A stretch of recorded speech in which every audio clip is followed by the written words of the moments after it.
जो देश के अनुसूचित जाति के कल्याण के लिए एक ऐसा रोड मैप बनेगा कि हम 2047 तक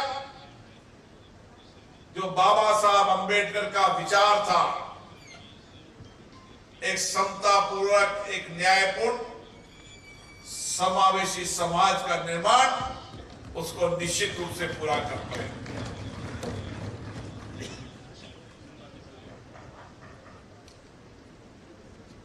चाहे केंद्र की सरकार, मोदी जी की सरकार हो,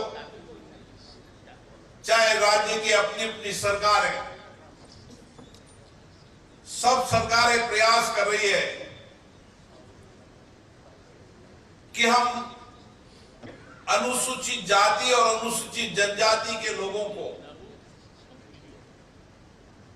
अधिकतम सरकारी योजनाओं का लाभ पहुंचेगी। उन योजनाओं का लाभ उनको ठीक से मिले, इसके लिए राज्य और केंद्र की संसदीय समितियां समय समय पर सरकार की योजनाओं की समीक्षा करती है, बजट आवंटन की समीक्षा करती है, उनके संवैधानिक और विधायी अधिकारों के संरक्षण की समीक्षा करती है और बदलते परिप्रेक्ष्य के अंदर उनकी योजनाओं के माध्यम से, सरकार की योजनाओं के माध्यम से उनके सामाजिक आर्थिक क्या परिवर्तन हुए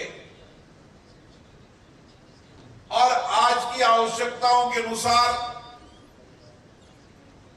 उनकी योजनाओं में क्या परिवर्तन करती है, इसके लिए भी आपके 2 दिन के अनुभव निश्चित रूप से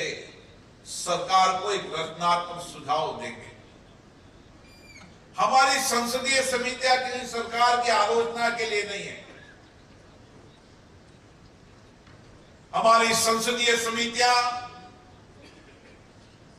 एक मिनी पार्लियामेंट, मिनी विधानसभा के उस लोकतंत्र के स्तंभ की तरह है, जहां लोकतंत्र में जो संवैधानिक अधिकार मिले, जो विधायी अधिकार मिले, जो उनके कल्याण की योजना है, उनके जमीनी स्तर पर उनके जीवन में क्या परिवर्तन हो रहा है और आवश्यकताओं के अनुसार क्या योजनाओं में परिवर्तन करना है, उसके रचनात्मक सुझाव भी संसदीय समितियां सरकार को देती हैं। और जिस मद के लिए बजट का आवंटन हुआ है, उस मद में व्यय हो रहा है, नहीं हो रहा,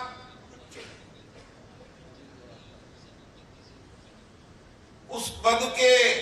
दुरुपयोग तो नहीं हो रहा, उसकी भी समीक्षा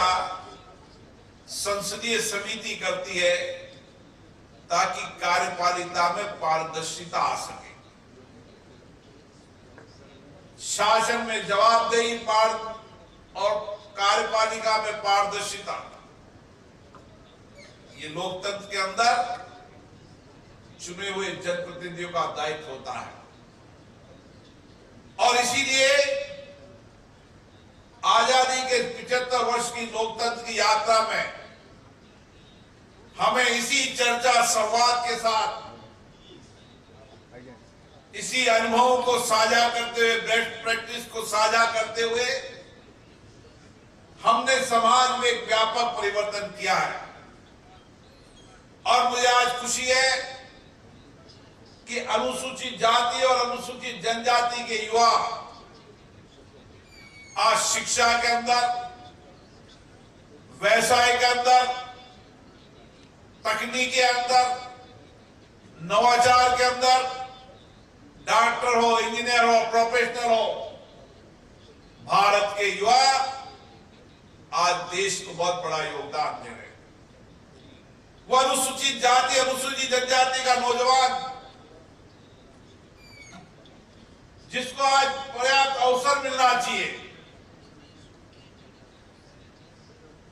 समान अवसर मिलना चाहिए। जब भी उसको पर्याप्त समय और पर्याप्त अवसर मिला, सरकार का सहयोग किया, उसने देश और दुनिया के अंदर बहुत बड़ा योगदान किया है। और इसीलिए शिक्षा के क्षेत्र के अंदर